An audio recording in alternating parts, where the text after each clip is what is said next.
Illinois. It's like an hour outside of Chicago. I was literally like the only black kid in my class. Probably from like kindergarten up until maybe like junior high. Oh my god! Your hair is so pretty! Hey, thank you. Oh my god, can I touch it? No, Oh you're already touching it. So Can I have a piece of this? that's weird. No, you're kind of messing it up a little bit. So pretty. Yeah. Don't worry about it, girl. I got a brush! Just swap around with the brush. Yes. Oh, Yeah. Hair was cool. Such a big thing. It's a huge thing growing up. One girl asked me, you know, how does it work? Like, how do you get your braids in there? And you know, I kind of gave her the rundown of like, you know, you're just braiding in, you know, fake hair with your real hair. And she asked if she could keep one.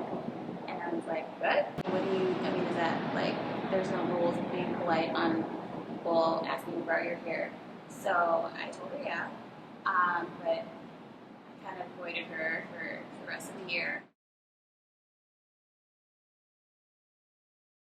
Girl, I just got back from vacation, and guess what? Look. We're almost the same shade.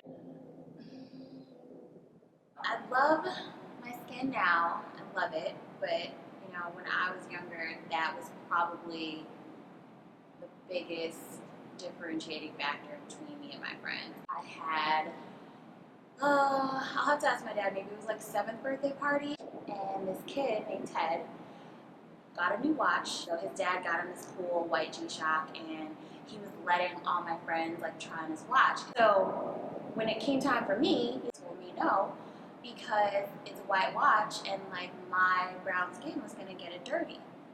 And I think that was probably the first time I'd heard it, and I was like in tears.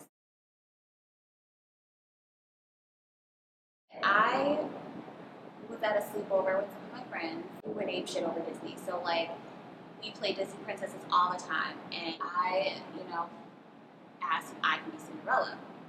And everyone in the group told me I couldn't because Cinderella was white. I asked, you know, so what about Princess Jasmine? And they said, you can't be her either.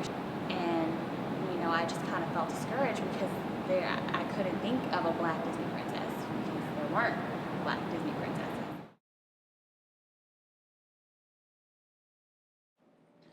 Girl, have you seen Straight Outta Compton yet? No, I haven't. I feel like I'm never going to see it's going to be out of theaters by the time I do.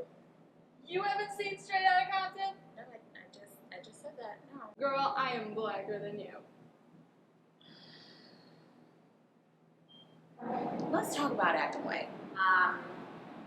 Acting white or being an Oreo, whatever, is being black but speaking properly, dressing a certain way, and just kind of, I guess, identifying more with the proverbial white culture. I think that was another thing, you know, just growing up in a predominantly white area, struggling with is like you're never, ever black enough for your black friends, and you know, sometimes you're also not black enough for your white friends.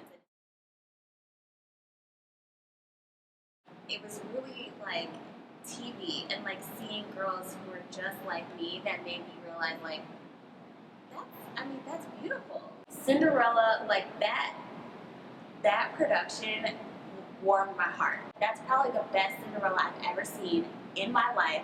And Brandy, a black girl, was Cinderella. I mean, I really, really related to her. And Brandy is my bitch regardless. Being a young child, like a little girl, you should never have to like rack your brain for like a role or a character or like something that you can be and play with your friends. I just think that's the most unfair, most like heartbreaking thing in the world to be, you know, with your friends and just still feel like you're alone.